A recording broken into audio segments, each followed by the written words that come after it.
Welcome back to Nerdocracy, everybody, the show for nerds, governed by nerds. We are your hosts and humble Nerdocrats, Jordan, Tom, and Alberto. What's up, guys? Hey guys. Doing, man? Yeah, doing good. How you Doing good. Tom, you're a little blurry again, but we're going to suffer. So everyone knows we're going to suffer through it on this one. He's having internet issues. It's clear on Sorry. my end. That looks good. Xfinity Oh, is good. awful. What a terrible service. I'll just say that It out is. at the start. No, Yep. I like I told Tom before the show, Alberto, but I can tell you. So I literally pay for Xfinity internet. Oh, wow. And in order to do the show, I pay for Xfinity Now, which is basically a Xfinity hotspot. So wherever you are, you can log into an Xfinity hotspot. So I pay $10 a month for the Xfinity hotspot. And when we do the show, I disconnect from my home internet and connect to the hotspot so that I have consistent service or latency when it comes to internet. That is dedication Yeah. for the denizens of a Nerdocracy. That is dedication. Yes, it is. This is how a Nerdocracy is built. Wow. Blowing your By money on paying something extra you already for- paid for. You've already paid for it. Yep. But we have a good show this week, I think. Kind of redundant, it seems like, but it's what we're into and it's what we like to talk Yeah. about. And it's once again Alien, Peacemaker, and some DC news and some other little stuff sprinkled in there. But the big one is Random Alien. question. Oh, of course. Before we jump into Alien, I just want to know, have either of you guys, because we talked about it briefly in the past, either of you guys end up watching Wednesday season 2? Or even season 1? I did not. No, not Alberto? yet. No. Oh, okay. All right, never mind. I was going to say I finished Wednesday season 2, so we could talk about that too.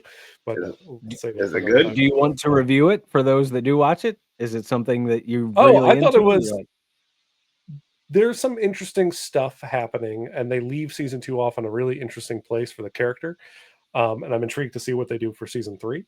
But it's there's some really good acting in that show, which is kind of shocking. And there's also some really bad acting in that show too, which is kind of enjoyable because you get both ends of the spectrum. But it's a great show. Okay, if you haven't watched it yet, we're getting it. We're in September now. October's right around the corner. It's the perfect light show that's horror kind of tinged to maybe check out between now and the big day, October 31st. If you're looking for something like that, it's 8 episodes a season, so it's only 16 episodes out so far. Hour-long episodes, not a lot, and it's enjoyable. So that's my review. all right. Yeah, I'll save it for the season then. Yeah. No, I'll save it for October then. I just want to finish Alien and Peacemaker. No, Alien. We'll get to October and go back to our roots here at Nerdocracy. And I gotta finish that. Just talking about horror films. Yeah, horror stuff for these 3 non-horror guys. Even though we all still watch a lot of horror. We started off the entire show talking about how we're not really into horror, and then proceeded to do 3 episodes predominantly based on horror properties. Has Weapons come down streaming already, or no? It's coming this soon, week. I think, right? This week, I think. Yeah, Tom, that's your homework because we're gonna still discuss this movie at some point. So yeah. Oh yeah, let's wait till it doesn't cost $30 though. Yeah, I know. You know what I mean? Like I wait till the first price drop when it hits home, and then I buy. No, I don't think it'll be that long. I think they'll jump either to HBO or something. Which was the distributing company? Warner? It's Warner Brothers. Actually, that's an interesting thing. So Warner Brothers this year has done something that has never been done in the history of the box office. With the release of Conjuring: The Last Rites this week, they have now had 7 straight releases that have hit $40 million or more in their opening weekend. It's never been done. Oh wow. So Superman, That's kind of Sinners, Weapons, Conjuring, they've got all these movies that have come out and been over 40 million in their opening weekend, which has never been done before. That's amazing that only one of those I would say is not like even horror related. Like just Superman. All the rest are like all horror-ish. Not that I call Sinners horror because it's not really. Like, I don't know. You can, whatever. It's vampires. But like, man, that kind of shows just the what people are watching and getting into now. And horror is just that genre that makes money. And it's also cheap for them to produce. So that's why this guy, what's his name? The one who started with The Conjuring. Oh, Wang was it, or Juan? James Wan, yeah. He actually did Aquaman, which is surprising to me. Even Oh, But James they- Wan? James, right? Yeah, they gave him like $20 million, and he came in with like $300 million from the back end with horror movies. So yeah, that's why they do so good. yeah. The He also Conjuring did a Last Rites Fast was and the Furious? 83 million. Yeah. Did he do a Fast and the Furious movie? I thought the guy who did the first Aquaman movie did a Fast and the Furious movie. Everyone's done And a it's Fast James and the Wan, Furious right? movie, so Yeah. I'm Yeah. gonna Google that, even though that's gonna drain my internet speed even more. if Tom freezes for the next 5 minutes, he's Yeah. doing important He's research. doing us a Yes. favor. Yeah. No, it was worth it. Yeah, he did Fast and the Furious 7, Okay. as well as Was The that the one- Conjuring and Insidious and everything Insidious, horror. Yeah. Yeah. And Malignant. Oh, Malignant. That was fucked up. Yeah, that's a Yeah. weird ass movie. Yeah. Yeah, that was weird. Wow, he's done all horror except Fast and the Furious and Aquaman. Everything else he's done is horror. Yeah. Isn't that That's wild. And it Yeah, is 'cause they wild. gave especially him those like a things. very low budget, and he made, I don't know, man, made miracles with that kind of money, and made a lot of money for the studio. So I would say that's what we need more of, but that's exactly what we've seen this year. And Warner Brothers has showcased it. Sinners, low budget, phenomenal Yep. movie. Weapons, low budget, phenomenal movie. mhm. I mean, as far as superhero films go, I believe Superman was fairly low budget. I mean, it's a big budget superhero movie. I was gonna say, could But- it really be considered low budget when you're talking something like that? I don't think it is. Not really, especially not with all the marketing. Like they're knives, like knife sets. They're Superman, so they're making money all over the place with that movie. Yeah. But before we get into Superman and all that other good stuff, you guys want to jump into Alien? Yeah, let's do it. Just Wild not have episode. the Alien jump into me. Wild. We return to the What? Maginot. Yes, so I glad called it it. was an I entire called it. episode. Did it. I asked it last week. Yeah, I called it. I said, "Are they gonna do a mid-season yet?" And they did. And what a hell of an episode! It was so good. Such a It good was it was Alien remade in so many ways. Yep. Which Noah Hawley actually directed this one. He wrote it, directed it, everything. Yeah. On it. He hasn't directed any of the episodes up to this point, I don't believe. And I don't know if he will going forward, but he did direct this one, but it also had more of a movie runtime. It was over an hour, I think. Yeah, it was an hour and I don't 10, remember I that. think, right? Hour and change.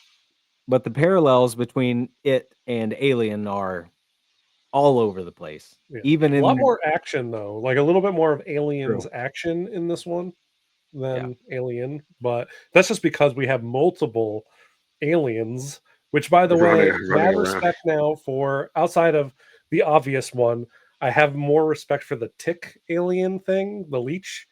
Now Yeah. that I also know that it could shit out more leeches and attack you from inside. Like, that's a genius move. yeah. And can But gas you to also- death also if you try to pull Yeah. that out. So, Yep. But also, you're a doctor. What's his name? Raheem? You're a fucking doctor. Why are you not wearing a mask? He may have been protected from that, and then only Chibuza, I think is her name. I don't know. Only she would have died. He at least would have survived that. But they Yeah. both, literally, they both should have been wearing masks if they're about to cut open and Mhm. operate on the person. Exactly. Yeah.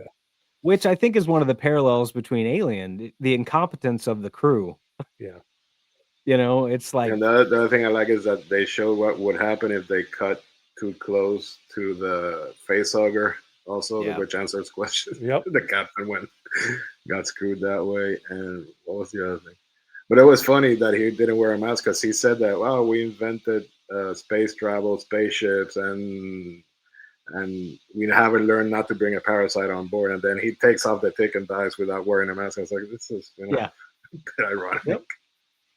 Yeah, it makes me wonder if all the competent people or all the people that were actually running the mission died in the retrieval of all these species. Because you see when they go into the room, Maybe, when yeah. Morrow's Yeah. looking for the saboteur, there's so many empty pods and so many pods. So they Yeah. we know they lost a lot of people.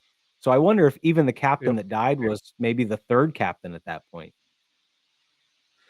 Who knows? Good point, actually. Mm-hmm.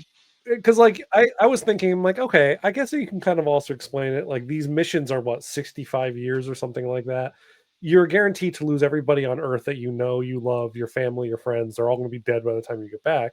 So already that cuts out probably the most competent people, because those people are probably going to stay on Earth because they have loved ones that they care about. They don't need to take a risk on a flight like this. You're going to get people who are more willing to take risks for money and stuff like that because of, you know, the time spent away, which usually leads to less competent individuals. So yeah, like the engineer's assistant. I mean, really funny. The dialogue's well written, but he's how a did he moron. wind up? He's a How is he an moron, a engineer? goddamn fucking moron. Unbelievably was dumb. Funny, yes. Dumb though. Way like so dumb. Like Very a school dumb. character. Yeah. One of the things I did think was really cool for me personally, and I'm sure it translated this way for you guys and most of the audience as well, but the transition from Morrow as the antagonist, which Tom and I talked about last week, we felt like he was the antagonist, to Boy Cavalier truly being the antagonist. Yeah. Yep. Because now knowing you that see he was Morrow's behind the whole perspective. sabotage. Yeah. It makes sense now. Like I was like, that dirty motherfucker. Like, Yeah. Yep. yeah. But you also need get to watch his downfall. It's going to be great. And I kind of hope it's what happens if the eyeball alien. So this is one thing I'm curious about.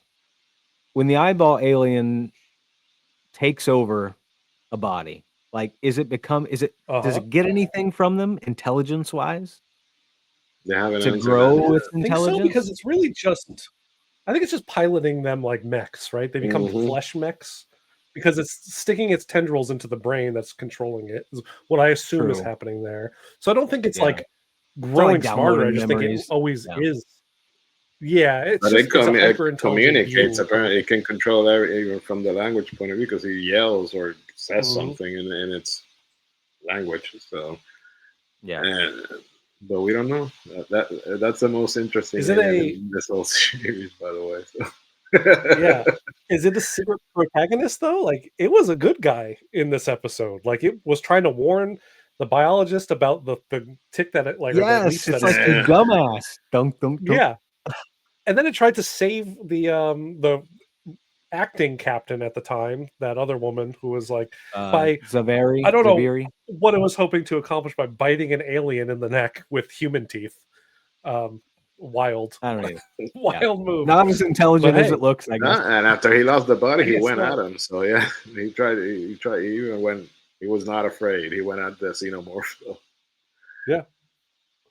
Yeah, that is by far still the most intriguing alien in the show, which the xenomorph still plays its role. It's chaos, it's violence, it's all that. But this eyeball thing is so cool.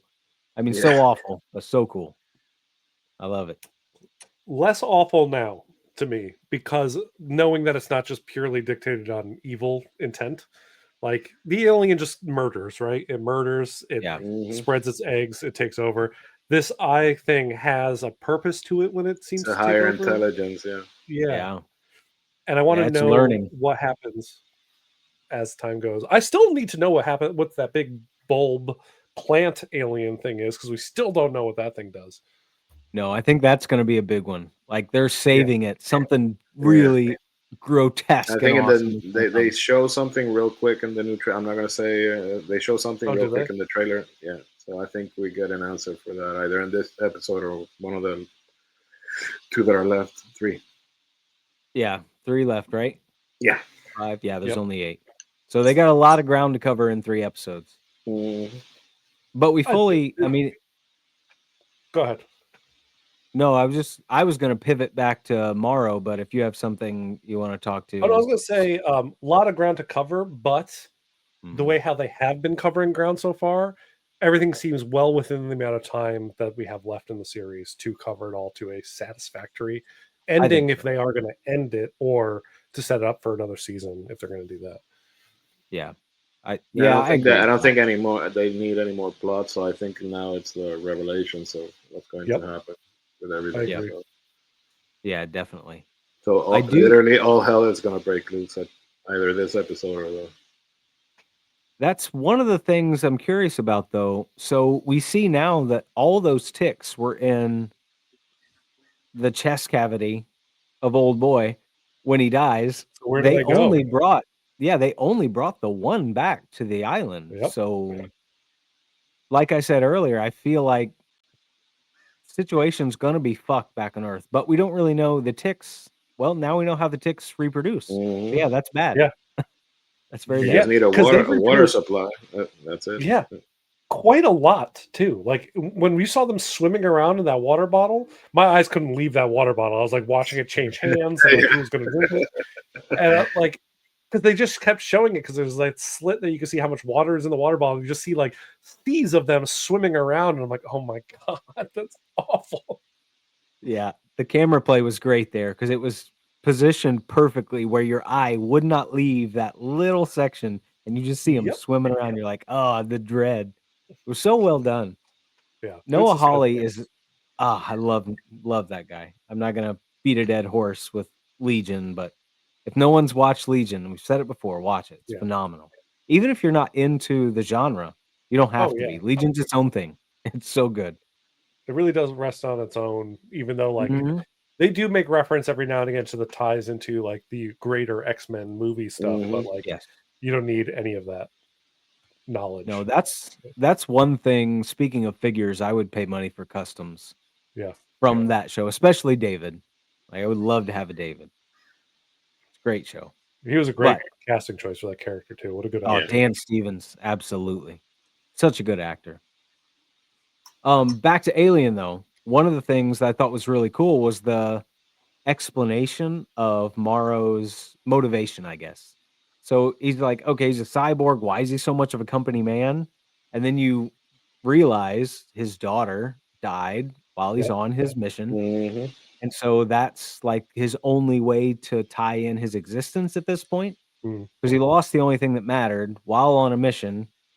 And so I feel like a lot of that anger is now funneled towards Boy Cavalier because he's like, I lost my purpose in life. So the mission became my purpose. Yeah. And then you took that purpose. So now I'm going to come and kill you, even though I It don't does. think I'll get satisfaction. It makes you wonder though, because he did agree to go on this 65-year mission, and why would you do that if you have a daughter that depends on you, kind of thing? Like Yeah. maybe Wayland Yutani was like, we will pay for her college, we will pay for Mhm. this, that, the other thing. Yep. She'll have the best life. This is the only way you can kind of guarantee it. And then, like, I feel like Wayland also probably did something shady and maybe killed his daughter while he was away. I thought the same thing. Yeah. Absolutely. Yeah. How do you get loyalty? I mean, you get them Yeah. all the way. Yeah. Yep. And it's big corporation. They promise, oh, you become a cyborg and become our security officer, and you're going to be taken care of for life. And then they fuck your life up and make you committed forever. That's corporations. But Not now too far away.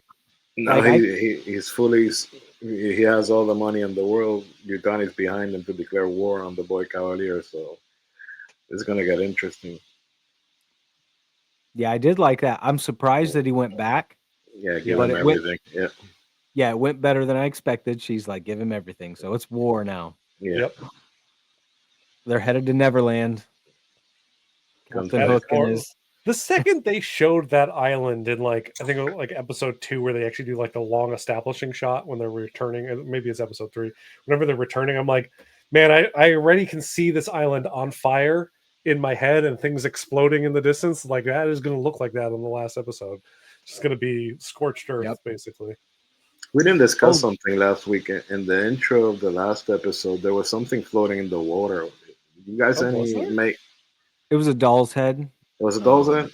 Yeah. Oh, okay. I couldn't make it I'm out. So. I'm sure it was some kind of deeper connection to childhood and I guess the losing of that innocence. Okay. Because last episode really showed the control of Cavalier Yeah. over the Lost Boys or kids, and the whole episode was kind of about his ego, narcissism, control.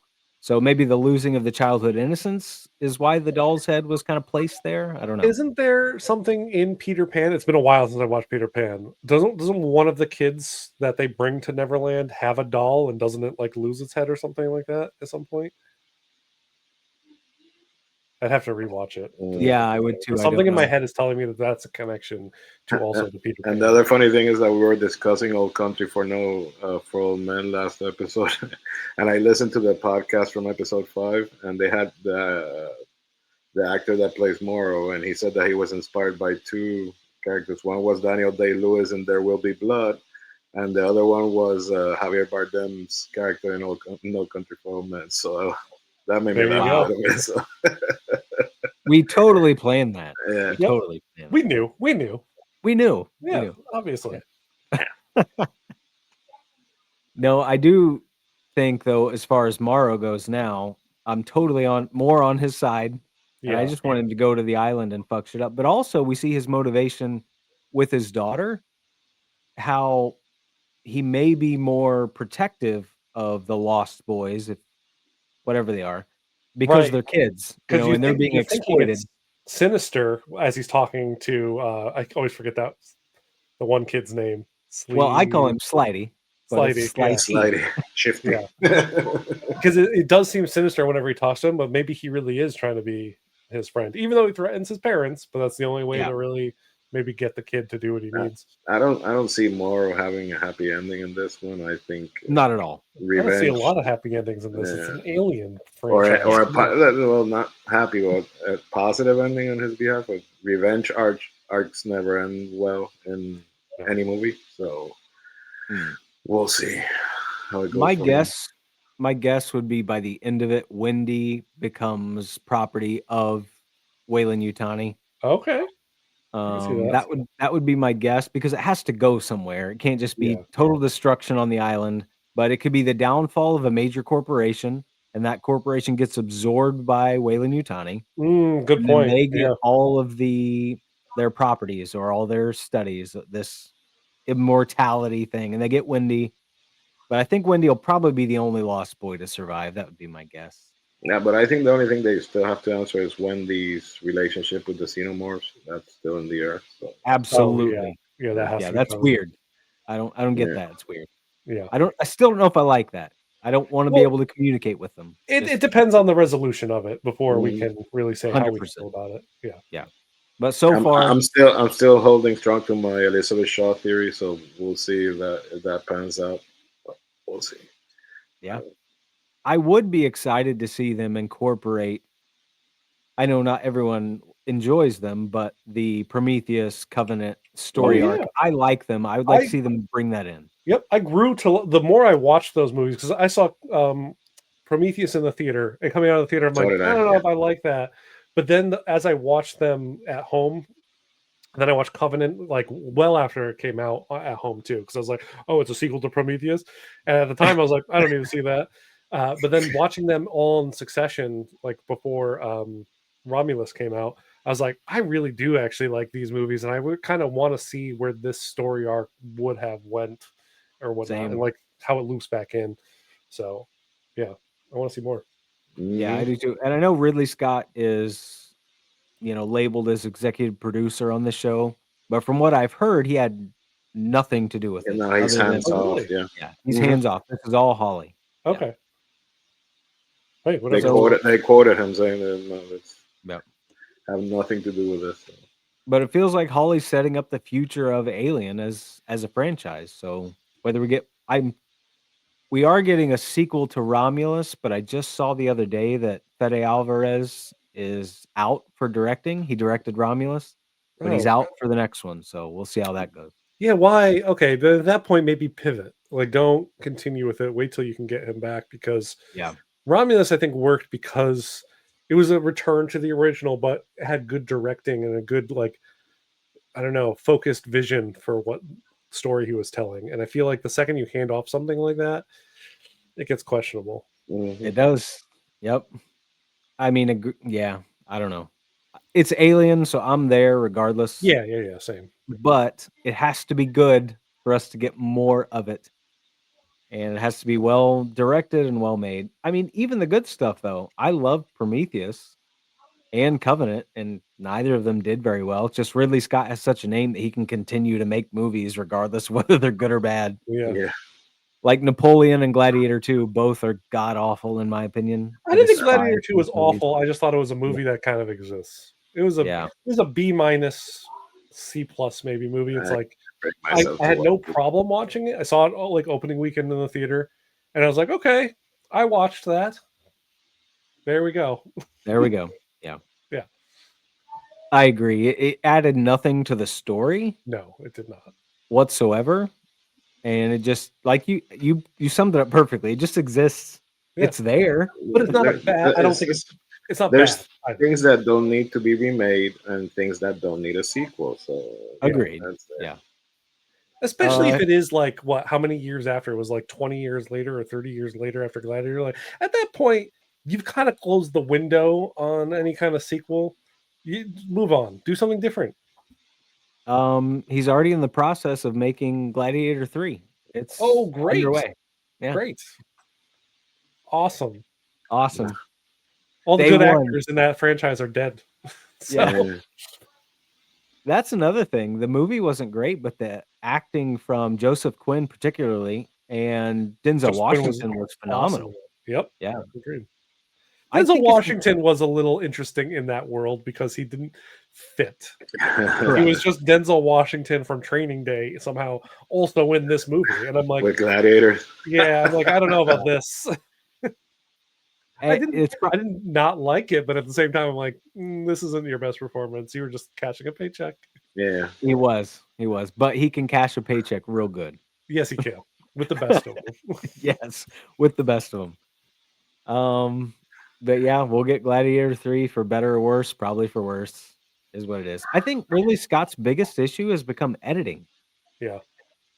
His films are edited so poorly, but even when you see them unedited, like Napoleon, I don't know if you guys watched Napoleon.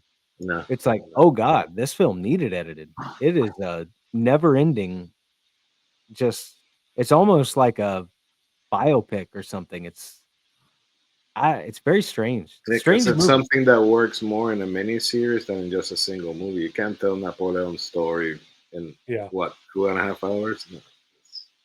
No, I think the unedited one is their director's cut, whatever, is like 2 hours and 45 minutes. But it's just paced so poorly. It's too important of a historical character to tell in 2.5 hours. With some other stories you might, but not Napoleon. Yeah. Really. Yeah, it was wild, but we could do a whole show. I could do a whole show on Ridley Scott because he's one of those that's had so many hits and so many misses. It makes me wonder why, or how. It's like you're so good when you're good, and then you're really bad when you're bad. Which far be it from me to say that as a person sitting here. It's Ridley Scott, but still. I think that's just your average creative / human. We all have hits, we all have misses. Like, like we're all photographers here. Not all of our photographs are like top tier, maybe not to other people out from the outside looking in, but from the inside looking out. Like, I don't think I can hit even 5 in a row. I don't think I've ever done that I'm like, this is it. No, it's everybody's journey is a roller coaster. Yeah, but I think really Scott really doesn't care about the audience. He just basically puts his own art out there, and you like it, good. You don't like it, fuck off. Which is great. I love that. Yeah. My favorite directors aren't like that. Like David Lynch. David Fincher. You create for yourself. Fincher. Fincher as well. Yeah.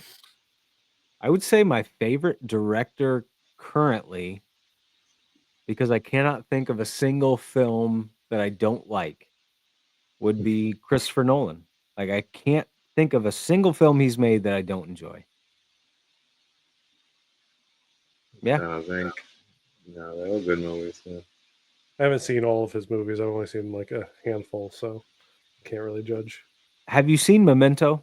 Yeah, I saw Memento when it originally came out. I love that when so it came out. So many people haven't seen it, and I talked to them, and I'm like, oh, you gotta watch Memento. Insomniac is his, right? It is. Yeah. Yep. That's the one I would. One that feels less Nolan than any of the others. Yeah. But still, with Robin Williams is so good in that movie. I like the one with the magician, so I forget the name. Oh, Prestige. I was just talking about that the other day with the my apartment complex managers. it was on TV at the office. I was like, "Oh, this movie's amazing!" I just bought it off Apple TV like 2 months ago because it was like It's a good movie. $3.99. Yeah. Yeah, and I'm like, I haven't seen this in years. Let me rewatch it. And I rewatched it. I was like, this movie's great. Yeah, it is. What a weird fucking movie. Yes, which is what I love. I love the weird shit. He makes Yeah. my mind, we watch things to turn off our mind, Yep. but he lets me simultaneously turn off my mind and then get lost in his world, and my mind picks back up again, and I just get to go nuts. I love that. He sparks my creativity, which is the best thing that anyone can do. High praise. Speaking of directors that we like, I love James Gunn. So why don't we talk about great segue. I was going to segue much less smoothly. Be like, okay, so I don't think James Gunn has actually made anything that I've ever disliked. To be perfectly honest, I liked everything he's done. Good point.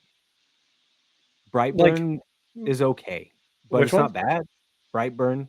Oh, I have not watched Brightburn yet, but I plan to watch it this October. Now that we talked about that. Yeah.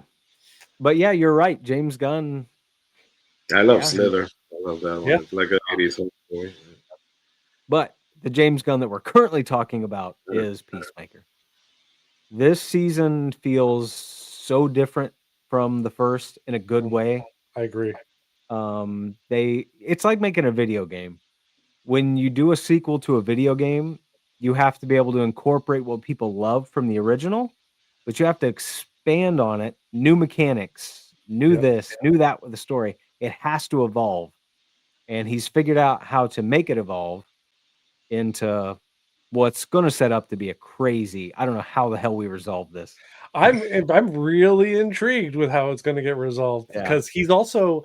I know we'll probably end up talking about the news about this, but Peacemaker has been confirmed for a certain super movie sequel, and I'm like, okay, so he doesn't wind up, or maybe he does wind up staying in the other universe. Who the frick knows? Like, which changes everything, but would also really, I don't know if we're going to get into that yet, but maybe it's what's needed to fix the canon issues, because they've created a set of canon issues that need to be resolved, especially with this episode.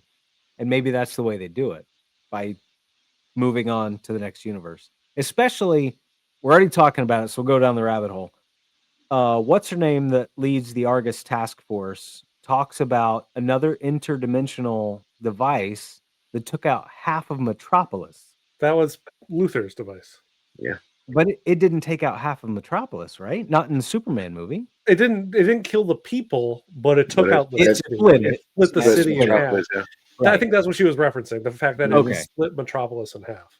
Okay. Yeah, that's true. I hear took out half of Metropolis. I'm like, yeah. I don't think she was talking like casualties. I think I think she literally meant what most capitalist people mean: property, not people, when they're talking about actual casualties. That's a great point. Yes. Metropolis is devastated. It's a wasteland. It doesn't matter that 90% of the population is still there. It's dead to us. Well, because all their buildings are like 2 inches off, you know? Yeah. Don't tell that to Mr. Terrific. No, but the major thing, if we want to get into it, there's a lot of subplots we could talk about, and we still have Chris trying to deal with his self-destructive nature, which is the whole point. We have Harcourt and her self-destructive nature, which her mirror image seems to not have. Her mirror image seems like the most basic. I buy like the signs that they sell at TJ Maxx, like all these live, love, laugh bullshit. Like everything she taught, I'm like, Chris, don't get in a relationship with this woman. This is not the Harcourt that you are in love with. This is clearly basic pumpkin spice loving woman from the Midwest. This is a basic white bitch. Don't do it. Yep. But also, she's sleeping with a lame version of Rick Flag. Yes, a very awful version of Rick Flag, which I don't want canonized. Just did you catch? Did they make Suicide Squad 1 canon in this episode? Yeah. Well, they made it canon They made it canon from the start of season 2, essentially. Yeah, which is one of the big issues here. Yeah, because he made reference that he was sleeping with the sorceress. June. Yeah. That's the was big the issue there. Yeah. Yep. But also that Harcourt is sleeping with Rick Flag, who's also in a relationship with June. So yeah, Chris, don't do it. She's don't do it. Yep. Yeah. I did like though that the Harcourt from the main DC cinematic universe also, like, she was the one we saw at the beginning having relations with Rick Flag, right? Because that's our Yeah. Harcourt, because that's like the Mhm. hard edge one, and that made so much sense for why Harcourt hated Peacemaker from the beginning. Outside of the fact that comes off as a douchebag, but also he murdered the dude under orders. And if there's anyone who's going to understand, you have to do the things that Amanda Waller directs you to do at Argus under orders. So she kind of understood that.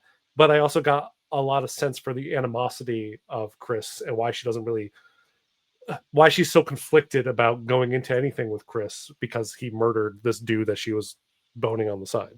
Yeah. I kind of got a feeling in the beginning that they were going to try to bring Rick Flag back, but then I saw the Rick Flag and I said, nah. No, that Rick Flag's just for comedic relief, I'm sure. Yeah. Yeah, he sucks. Yeah, Yeah. he sucks. Totally night and day from the one that was set up. The Yep. only good part I still contest, besides Will Smith's character, which had potential, but I do think they played Rick Flag really well. He had potential, and then he died, and that bummed me out. But he died in a great way to set up what we currently have. Absolutely. And that goes to show, like, because he got to die under James Gunn's direction. And James Gunn, when he likes working with someone, which we all know he really likes working with, the Rick Flag actor whose name escapes me. Joel Kinnaman. Joel Kinnaman. So he gets to reuse him in ways that he can come back up again, and flashbacks and in memories and stuff like that. And it's great. So we got to see that handled really well, I think, because it's the same director, same writer, ushering it all to the audience. Definitely. Yeah. But now we're going to have that issue. I don't understand how they merge worlds if that happens, but I feel like we're heading towards something like that because we have to have. The other thing that was kind of, sorry, is go for it. Is the Eagly that kicked us Chris from this universe's Eagly, or Eagly from Peacemaker and because he flies off and never comes back? Good point. Because they make a reference that Eagly is not trained to do all that stuff that he did with when he kicked the whole squad's Really? ass. He's not trained? I thought Eagly does murder things. I got to go back, but they make like a comment that made it feel that Eagly is not Chris's Eagly, that it's the other Chris's Eagly. So I don't. That's a good point. I took it as the other Chris, the whatever you want to call the very, like, I don't know, positive, the universe that Chris wants. Yeah, like I didn't think that Chris had an Eagly. I don't know, because he has his brother, which I was like, he didn't seek out the companionship in a bird because his brother was alive this whole time, and also he's a drug addict, and like he found all those pills and whatnot. So I thought the only Eagly was the one from our Peacemaker. Oh, it could be. My thought was, Eagly flies off, and I think the first episode, and he never really comes back around. Chris is yelling for him, and it's like, where is he? You hear him off in the distance. Somebody made a comment that made me think that was not Eagly. So I don't know. I guess we'll find out. Yeah. I didn't even question it, honestly. Yeah, we'll definitely find it. I hadn't thought about that either. Well, they brought an eagle killer, so they're going to give it at least some sort of importance. Michael Rooker. Yeah, which is amazing because, like, Michael Rooker, after just watching Suicide Squad again, James Gunn's Suicide Squad again, right before watching actually this episode, and then seeing Michael Rooker come back, I was like, oh, but this isn't the character from Suicide Squad. This is a different Michael Rooker character. Like, okay. I know you like working with the same people, but if you're trying to also say that this movie is canon, I don't think you could bring the same actors back in different roles. Though, again, Guy Gardner, whatever, I guess. Yeah. He's also TKO. So it's one of the issues I have with canon right now. And like, we need to wrap that up. And I'm sure that's what the point of this is. Like, he could have taken the second season in a lot of different ways, but he took it in the multiverse or other dimension realms for a reason. Yeah, but I think that dimension is going to turn out to be a horrible place. Definitely. It has all the vibes.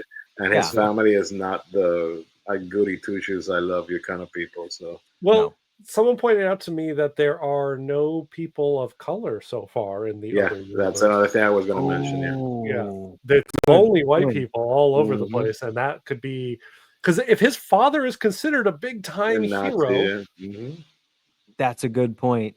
yeah, Holy shit, that could be big.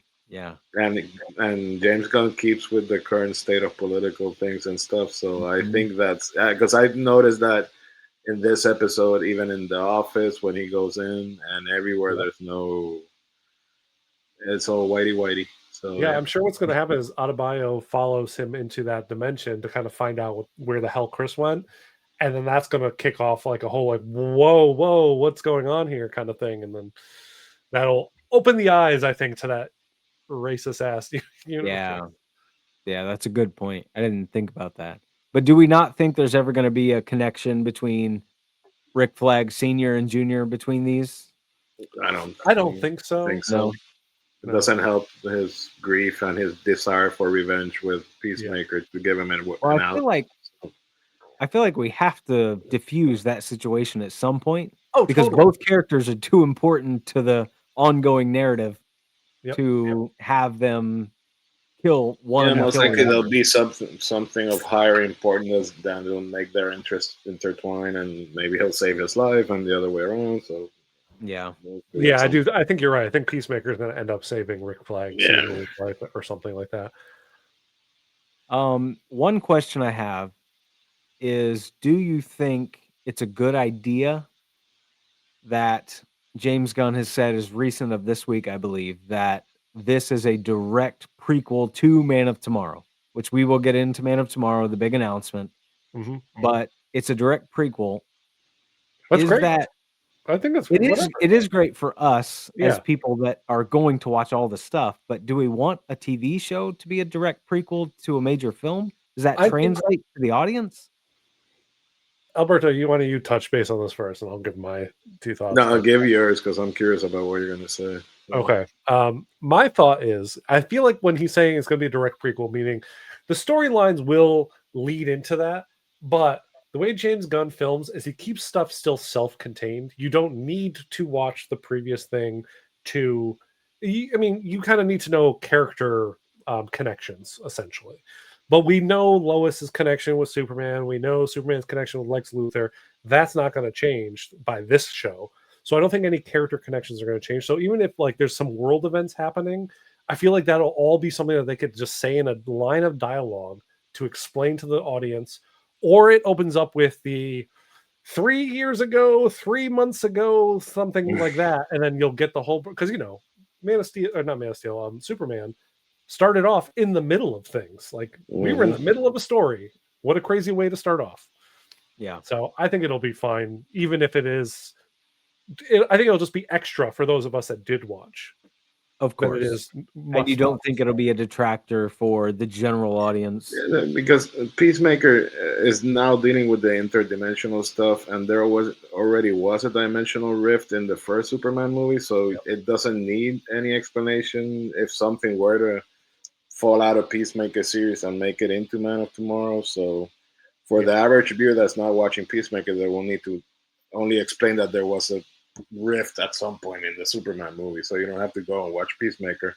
And that's going back to Tom's point that James Gunn tries to keep it self-contained. You don't need much explanation unless you were following Peacemaker and that I saw that in Peacemaker and made it way to Man of Tomorrow.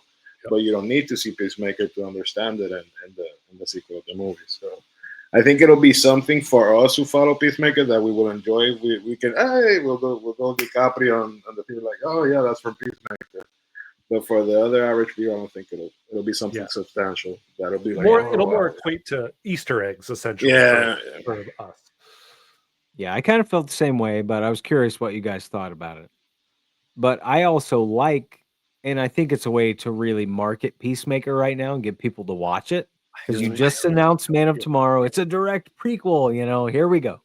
So Well, I mean, it's when wide. Clayface comes out, it's like him saying Creature Commando is a prequel to Clayface because Clayface shows up in Creature Commandos.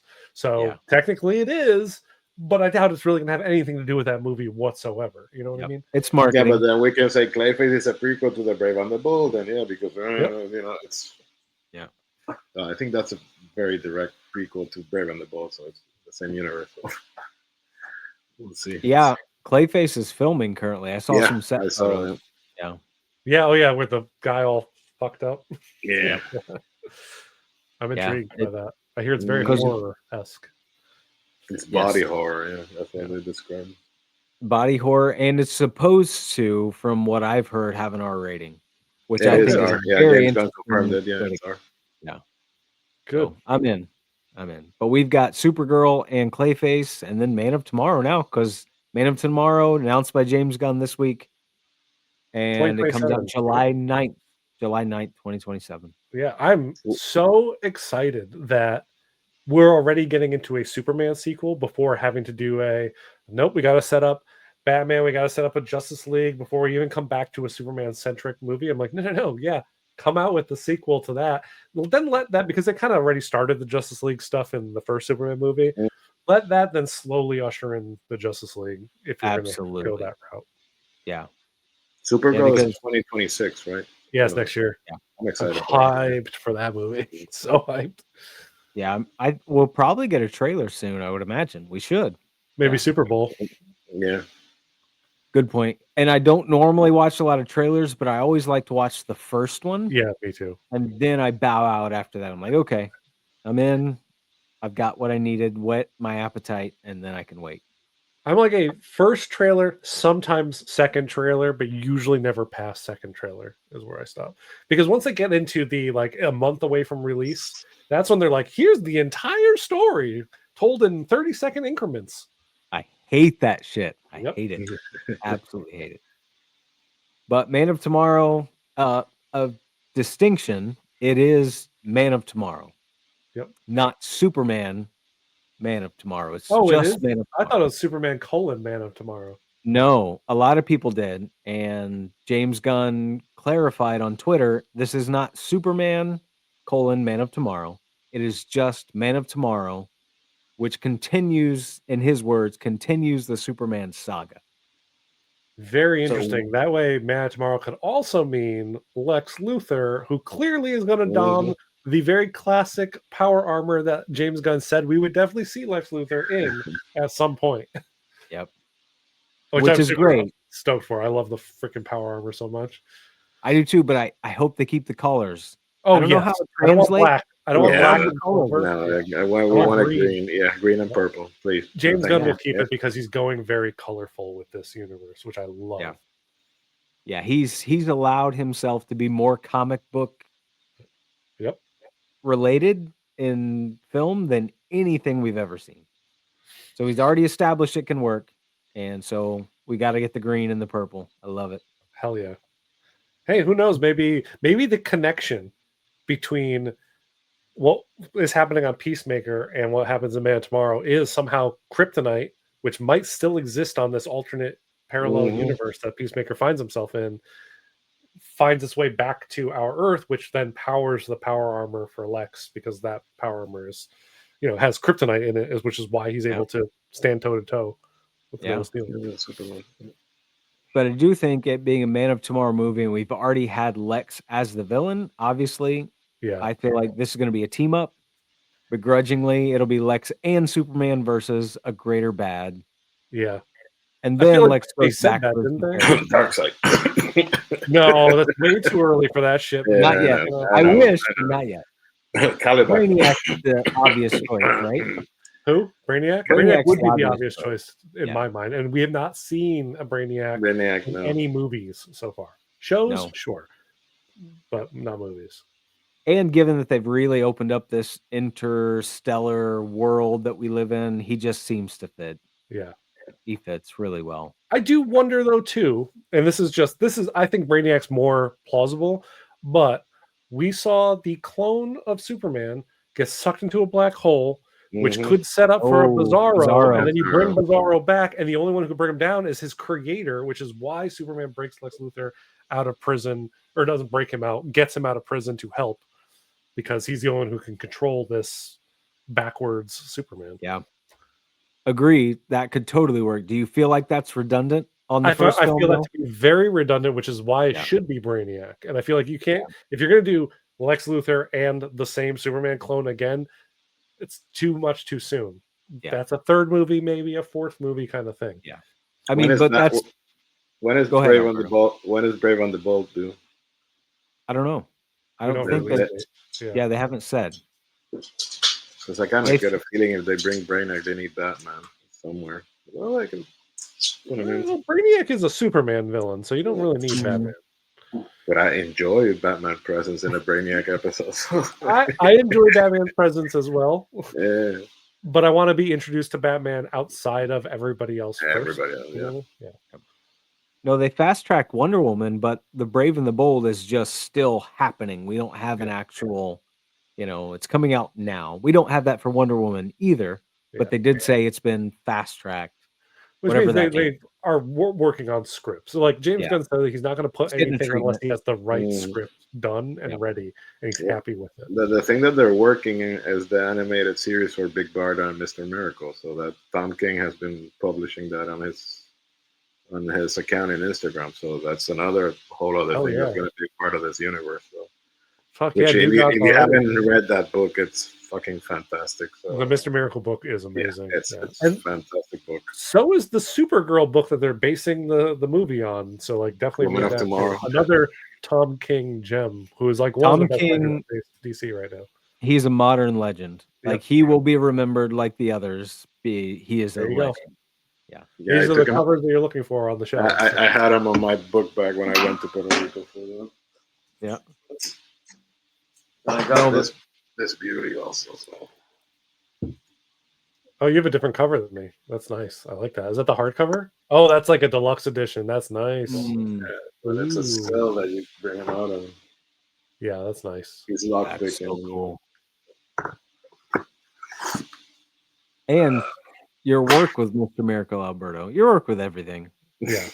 Both you guys. You make me sick in a good way. You too, man. You've been killing it lately as well. Let's just do this as a pat on the back hour. Yeah.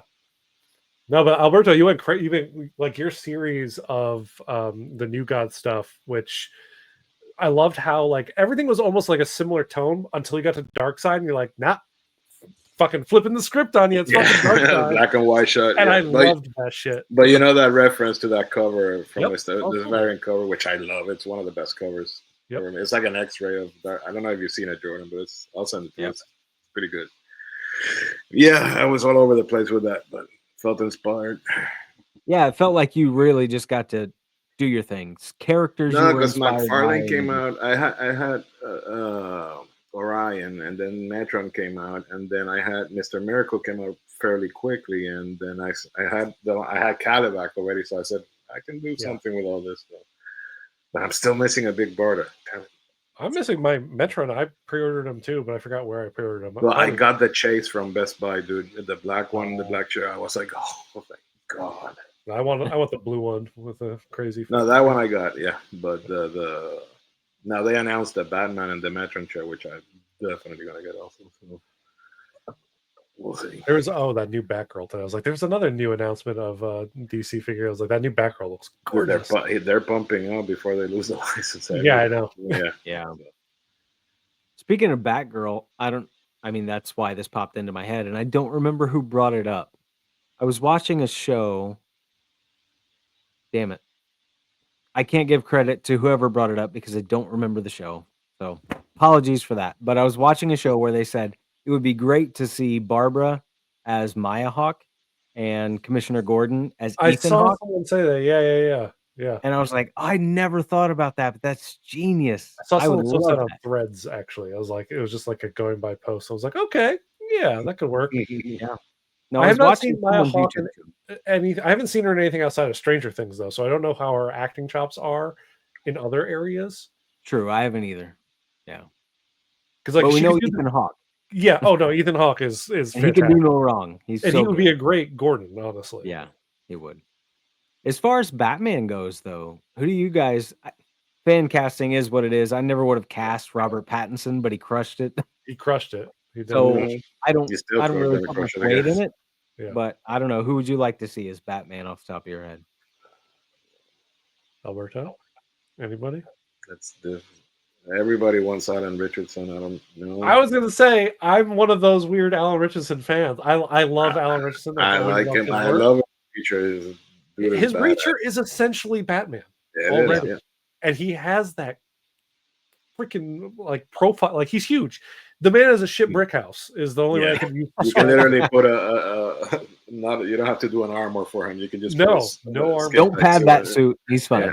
That's exactly that is the Batman I want too. I'm tired of the armored Batman movie Batman suit. I agree with you there, and I wish they used the white eyes already. Like it worked in Deadpool. It can work on Batman. So yeah, I'm So tired that's of the why like black I'm makeup. ready for Alan Richardson to do it.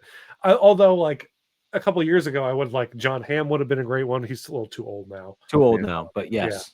But like, But you Alan could go Richardson that- is not a spring chicken either. So I don't. That's he's still not, but he's young enough that I think he seems It'll about the same last a age. decade. Yeah, he can last 10 years. Yeah. Well, he confirmed that he's not going to be Batman, but he is talking to James Gunn about being a character in the DC universe. Same as Cal. They said that Cal was going to come into the DC in some way or not. But they have a kid, I think, that might be already cast for Batman. I don't know his name. Oh, you're talking about the Brandon Skelenar guy or Skelar? Yeah, he posted photos and all that stuff. I don't see it. He's in great shape. I just don't see it. But once again, I wouldn't have seen Robert Pattinson as Batman, so I'm gonna go with whoever it is and be fine with it. See, this guy, I feel like he has the facial look. He just got to get big. That's all. Yeah. Got to get swole. Yeah. Yeah. I was going to say, the smartest thing the Gunn could do is you cast an unknown that can grow into the role and surprise everybody. Because, like, I know David Cornsett wasn't unknown to some people. Like, he's showed up on other stuff. I had never seen him in anything myself. Me either. And he far surpassed what I thought he would be. Like, he is in my head, the quintessential. I found out he was in Twisters after Superman came out. That's the only thing I know him from. I haven't seen him in anything else. So. But I like that because it's kind of, he gets to imprint on me as a character because I have no previous notion of how he acts or who he is. So it's boom. Agreed. So I would like that with Batman as well, even though I'm one of those people that thinks Jake Gyllenhaal should be Batman because he's flawless. Gyllenhaal, really? Flawless. Yes. Okay. He's got it all. He's got the hair, the chin, he's jacked, and he's amazing. I don't know if he has the voice, but neither did Christian Bale. And he just, Yeah, Christian Bale at least has voice. Jake Gyllenhaal is a little bit high pitchy, so I don't know. I don't know. I think he could do it. I'm rooting for him. It'll never happen, but yeah. Yeah, I don't know. It'll be very interesting. One thing, it's kind of, I at least want him to get his break in the superhero realm because it's very similar to Nicholas Hoult. Nicholas Hoult has tried to be Superman. He's auditioned for Batman. He's tried so long, and then he finally got his break as Lex. Yep. So it's like, okay, Jake needs his break. Because he has a childish demeanor. I don't know. I couldn't peg him as a good guy. He does Jake to me it seems like he'd be a great anti-hero or like we saw as Mysterio villain. Like he plays such a good villain. But I think that I want that in Batman. I want someone that's a little bit on the fence of a little bit, because he is that. He's truly a good guy, but you have to be able to be dark. And you have to feel all that comes without dialogue. When Batman goes like super dark, he doesn't say anything, and that's what's great, right? Yeah. You have to so the actor has to be good enough to portray that. Yeah. We'll see. I mean, Gunn's gonna figure it out. It'll be someone that we've never heard of, and he'll be great. That's what I think, anyway. I think that's the smartest move because that way you don't get people being like, "I don't really see so and so," like we got with Pattinson, who I agree with you. Far and away nailed that role to a T. But do you think they'll bring in a year one Batman or a more seasoned Batman already? I feel like Batman's been going before 3 years ago when Superman showed up on the scene. I think that's the way. Not too old, but already a seasoned Batman. We're getting a Titans because didn't they say they're working on the Teen Titans as well? And we know that Nightwing exists in this world already. So Batman's already brought up one sidekick in this world. Yeah. So he's had to have been around long enough At for a least. sidekick to retire and move off on his own, which Yep. could just be 5 years, really, in the superhero True. universe. Yeah, even in Peacemaker, they reference Bloodhaven. In the second episode, I think Yeah. they're like, I thought you were in Yeah, Bloodhaven. So we Most know of the time. Nightwing is established. Dick starts as a teenager and he leaves, what, 19-ish to become Nightwing, I think, give or Yeah. take. Yeah, you Yeah. do like from 13 to 18. That's 5 Yeah. years. Boom. You're too young where people could be judging, you have this child with you, to then all of a sudden he's like an adult. 18-year-olds are definitely not adults, but one of those Yeah. off on their own. Yeah.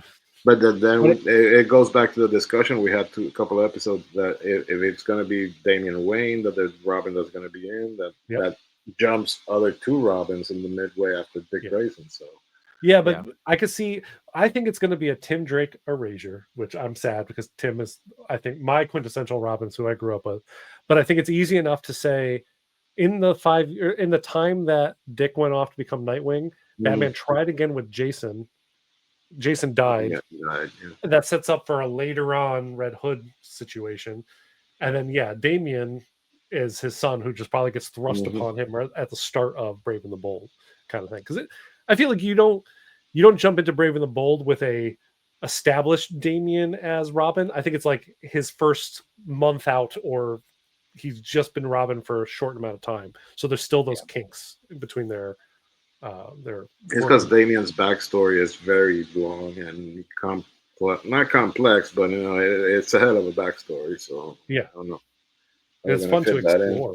Yeah, I agree with you there. Yeah. Yeah, they got plenty of content to work with when they go down that road. I'm a Rachel Gould fan, so yeah, so they can explore all they want. I don't mind. And it feels like nothing Gunn is doing outside of his standalone Clayface type stuff with the major heroes. It doesn't feel like he's in the origin story mode. No, I think he's tired of origins. Established. Yeah. Here we go. Yeah. Yep, Which and I'm fine with. Yeah, you tell the origins as the characters progress, right? You let them come up naturally in conversations with other characters. Beautiful. Like Guy Gardner talks about the Guardians of the Universe. He even says, he's like, that's why exactly the type of alien I was enlisted by the Guardians of the Universe to protect. And then in the Green Lantern show, they can go into that more. But we've already gotten that little sprinkled in. And then you let that be something that you could explore further. And the same thing could happen with Damian. Like he starts off talking about the League of Shadows, and then we get a League of Shadows TV show or something. Yeah, the biggest thing that I'm thinking of right now is 2027, Batman Part 2. Secret War? Obviously, Secret Wars, Man of Tomorrow, the Lord of the Rings movie, The Hunt for Gollum. No one fucking needs that. I'll watch it because I love the Lord of the Rings stuff, but I'm tired of them poking that dead bear. It's the perfect thing has been done. Every poke since has gotten worse and worse. Though not everything needs a sequel, not everything needs to be remade. So Rings of Power is good though. The second season of Rings of Power was great, and I'm sad that I don't know what's going to happen with that series. I'm sure it's coming back for a third season, but it doesn't seem like it's well loved out there. Yeah, but yeah. But with Hunt for Gollum, you're not really in the territory of telling a story that's going to fuck anything up. It's a very safe space.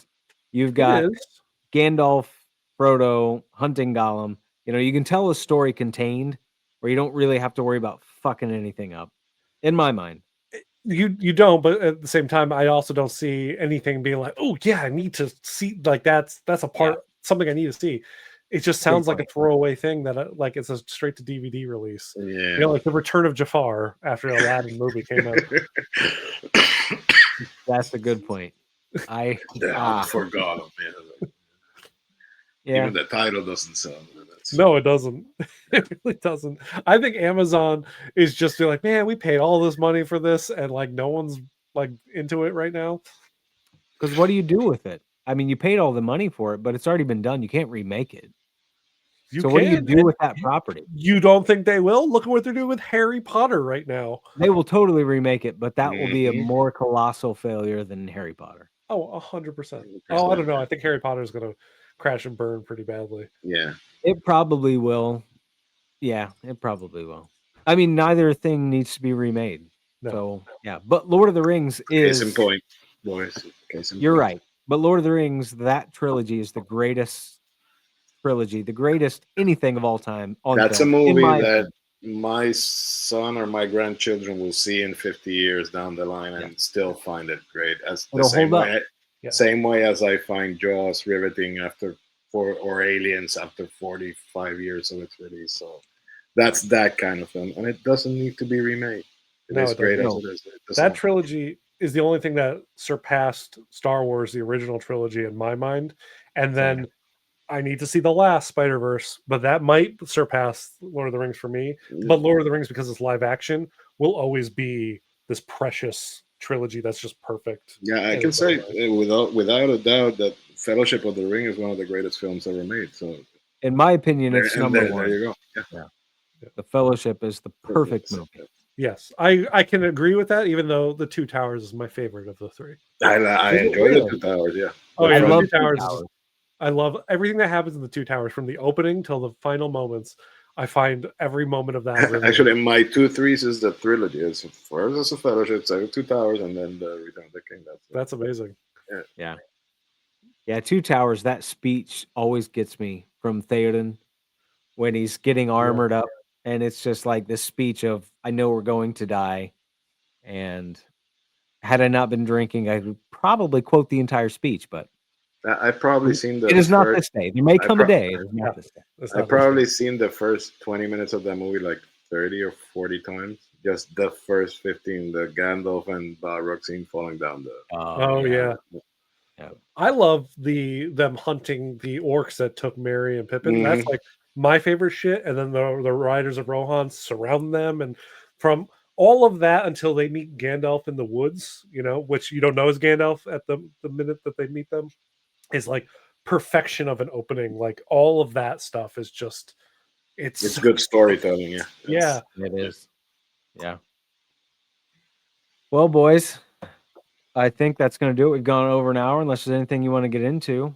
You were saying that you had like these surprises that you were going to bring up in I conversation. already worked them all in. Oh, okay, great.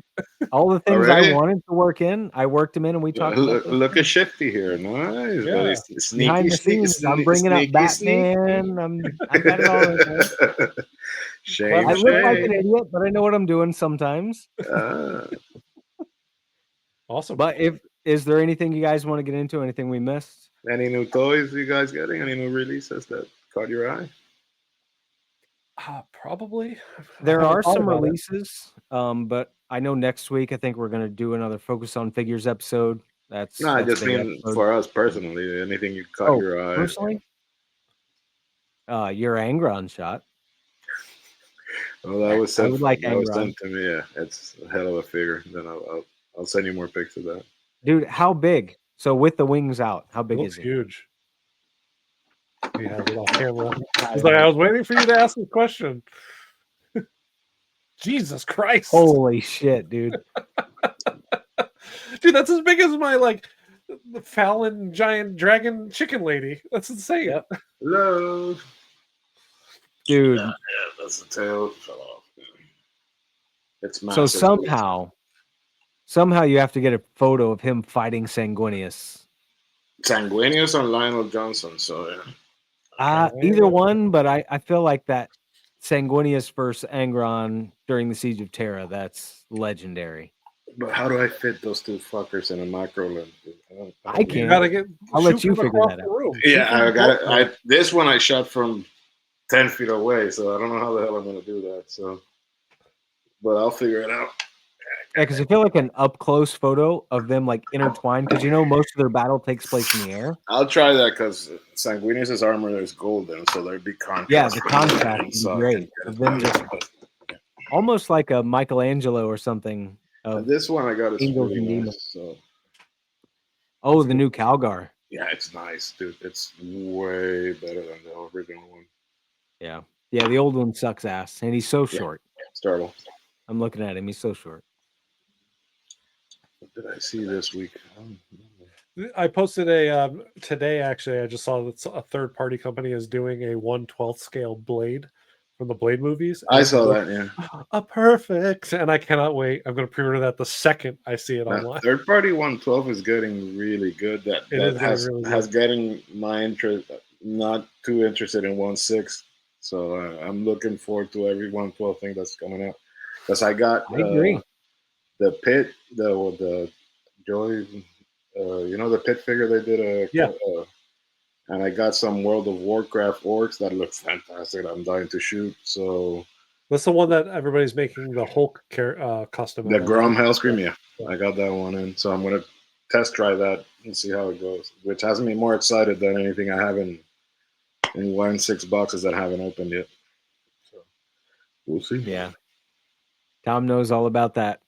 1/6 figures that never make their way out of the box. I was Yeah. telling Jordan before we started that I spent a lot of time yesterday opening up just like a ton of 1/6 scale figures to finally clear off some space. Bring I the got boxes a to ton the of storage unit. of boxes from Guardians of the Galaxy, from the Spider-Man black suit. I Which want to Spider-Man open. black suit? The Hano? No, that one and the The Spider-Man original 3? trilogy? Goth, yeah, Tobey? the Tobey Maguire one. Both of those are good. I do really want to open 2099, the one from the Miles Morales movie. That That was one's been great. sitting yeah. Ooh, that's another movie that comes out in 2027. I'm so hyped for that. Beyond the Spider-Verse. Holy Yes. shit, that may be the greatest year in comic book films ever. We just need society to last that long. That's all. Just last until 2028, please. Damn it, don't ruin it for me. Sorry. We'll make it there, boys. I'm really good at remember, blocking this I'm stuff the out of my meter. mind. I'm still hopeful, so I think we'll be okay. Okay. I We'll hope make so. it. No, next week's episode, everyone that's watching, it'll be a good one. So we'll go back to focus on figures, which seem to get a really great reception. And the whole point of that is to praise other people. And that's fun for me. I love that. So we get to dive into not only figures, but the work of people in the toy photography community, which is very exciting. So we'll do that. It's one of those things we're going to do once a month. So you can always expect to see a focus on figures once a month, maybe a live once a month, but we're not sure about that. Yeah. We'll figure it out. Yeah, we'll figure it out. You can always see focus on figures once a month. That's a big one. So we're going to try to tackle that next week. And then the following week will be a Tomless episode. So I'm not sure how we will. It's going to be make all it. Warhammer. It's going to be 100% Warhammer from start to finish. Right. But it's like the Holy Trinity here, the two things can't operate on their own. You need the third thing. So No, you guys will be fine. Bring in Sean or something like that. Does he do Warhammer? I don't know. I don't either. He's metal, dude. Sean's metal, so he'll just sit back and be like, "Fuck yeah, Warhammer's great." But it'll be subsequent episodes of Focus on Figures, Warhammer themed, and then whatever the hell goes after that. Because After we've that been into goes it for 7 the weeks. finale of Alien Earth. I'm sure will be the week after that stuff. Yes. It's good. It's good. We have a lot coming up before Legion's Con. Yeah. In November, and then maybe or maybe not, we'll do something live from Legion's Con. I don't know. We will. It would be fun. It's going to be a shit show, but we will. We'll make sure it happens. So that is must-see TV. Yeah, it'll be done from the lobby of the Hanover Marriott. Yep. After everybody's been drinking all day long. It's going to be great. Don't want to miss that one. We'll plug it weeks beforehand. Yes. But guys, I think that's going to do it for this one. Thanks everyone for watching. As always, like, subscribe, comment, all the obligatory YouTube things. But until next week, live long and prosper. Both fingers. I like the waving thumb with that. I know. It's an inside joke that no one gets. But live long and prosper. Live long and prosper, boys.